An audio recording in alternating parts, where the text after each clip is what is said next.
El ejército constitucionalista de Mireles. Definitivamente la procuración y administración de justicia debe ser impartida por el Estado, de hecho esa es su principal función y quizás la única realmente esencial.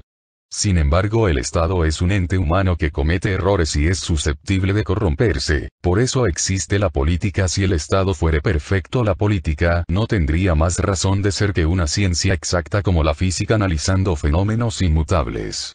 Es por eso que hay tantos problemas en las sociedades. En el caso particular de Michoacán, antes de los caballeros templarios estaba la familia michoacana y antes los zetas. ¿Dónde estaba el Estado? La respuesta obvia es que estaba ausente, pues los grupos criminales florecieron. La situación llegó a un punto crítico, en donde el narcotráfico ya no solo traficaba droga, sino que se erigía como un verdadero ente de poder, como un estado alterno que cobraba impuestos, regulaba el comercio y dictaba normas coercibles a la población. De entre los ius constitucionalistas han surgido, a través de los siglos, varias clasificaciones de las constituciones, todas analizando las mismas desde un punto de vista material, es decir, atendiendo a qué tipo de Estado regulan. República, monarquía, federación, Estado unitario, etc. Así fue hasta que Lowenstein propuso una clasificación ontológica, es decir, clasificar las constituciones de acuerdo a si de hecho se obedecen o no. Es así que él estableció que algunas constituciones de hecho no se obedecen. Eso pasaba en Michoacán y pasa aún con el narcotráfico. El narcotráfico llegó a destruir la aplicación de la Constitución mexicana. Y según el jurista mexicano de la UNAM, Jorge Carpizo, las constituciones, si bien pueden ser el papel escrito, también son la realidad misma. Él se basa en Fernando Lasalle, pues este politólogo alemán, define las constituciones como la suma de los factores reales de poder. De modo que dice Carpizo que una constitución es la suma de aquello que de hecho pasa en un estado, y que quizás la constitución en el papel no existe, y existe una constitución no escrita. Un ejemplo sería el México de los 60s. En ese periodo el presidente de México podía de hecho ordenar la creación de leyes e instruir a la Suprema Corte en qué sentido dictar sus sentencias, de modo que aunque la Constitución escrita establecía la división de poderes, el presidente era de hecho un hombre con los tres poderes. En Michoacán la constitución real era que el narco podía de hecho cobrar impuestos y regular el comercio, e incluso la vida diaria podía impedir el libre tránsito de personas y establecer bloqueos para revisar quién entra y sale de los pueblos. El narcotráfico había generado una constitución de facto que derogó a la de jure. El único discurso de Mireles ha sido que ellos se desarman si se restablece el Estado de Derecho, lo que significa que él está luchando por recobrar el vigor de la Constitución mexicana de 1917, que de hecho hoy no se aplica en el estado de Michoacán. Su discurso es muy interesante e incluso es, a mi parecer, constitucional. El artículo 136 de la Carta Magna dice que si la Constitución pierde su fuerza y vigor, tan pronto como el pueblo recobre la libertad, aquellos que hayan ayudado a los criminales que la derogaron serán juzgados conforme a la misma. La pregunta es, si no hay Constitución vigente y la Constitución es la base absoluta del derecho y las autoridades, ¿cómo el pueblo puede recobrar su libertad?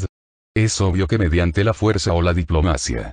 La diplomacia está descartada porque no se puede razonar con los templarios, solo queda la violencia. Al final Mireles está luchando por la Constitución, no en contra de ella, lo ha dicho 1000 veces. Él no viola el Estado de Derecho porque no se puede violar lo que no existe, él lo está intentando restablecer. Él está luchando porque sea el Estado quien administre la justicia. El argumento de que el narco es muy poderoso y el Estado realmente pelea contra él es muy estúpido ahora. Calderón estuvo 6 años militarizando México y logró que el Congreso destinara un enorme porcentaje del presupuesto al ejército y jamás logró vencer al narco, pero no porque el narco sea poderoso, sino porque realmente nunca quiso hacerlo. Prueba de ello es que después del levantamiento armado de las autodefensas de febrero de 2013, a los 6 meses los autodefensas ya habían tomado 36 municipios de Tierra Caliente y la Sierra Costa, habían confiscado un sinnúmero de armas y entregado a las autoridades a los líderes criminales de esos pueblos. Si tomamos en cuenta que los municipios de Tierra Caliente son territorialmente mucho más grandes que los del Bajío o la Sierra Norte, tranquilamente los autodefensas logran limpiar un tercio parte del estado en 6 meses, cuando Calderón no logró limpiar nada en 6 años y los autodefensas son agricultores, ganaderos, obreros, taxistas, camioneros, son el pueblo simplemente, sin ningún entrenamiento. Bajo esa lógica el ejército mexicano con todo el presupuesto de Calderón hubiera arrasado al narco, podría hacerlo, pero no lo hizo. La única razón puede ser la complicidad. Mireles no se unió a la policía rural de Castillo porque no funcionan, y se subordinan a las órdenes de quien abandonó a la gente, además no les dan el equipo necesario para poder luchar contra el narco. Desde que se uniformó Tepalcatepec con Castillo, regresaron las ejecuciones. Apenas el 18 de junio pasado se ejecutó a una familia entera, cosa que ya no pasaba antes. En los municipios de la Sierra Costa aquellos que se uniformaron como rurales ya están dejando el uniforme por esta situación desesperante. Hipólito estaba muy bravo hasta que lo lograron meter a la cárcel y lo apaciguaron con amenazas y borrándole la dignidad.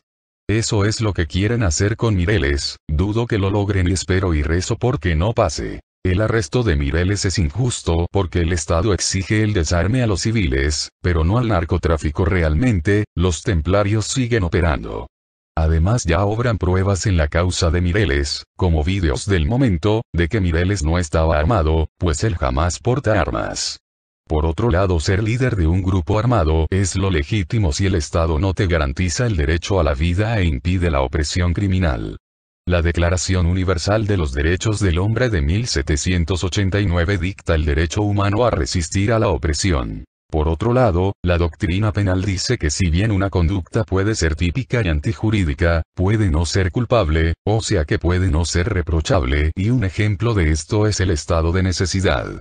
Las autodefensas se armaron primero por necesidad, para vivir en paz, cosa que el Estado ignoró. Ahora el discurso de Mireles es mejor, pues no solo se arman por necesidad, sino para regresar nuestra Constitución a su fuerza de vida. El ejército autodefensa de Mireles es auténticamente un ejército constitucionalista.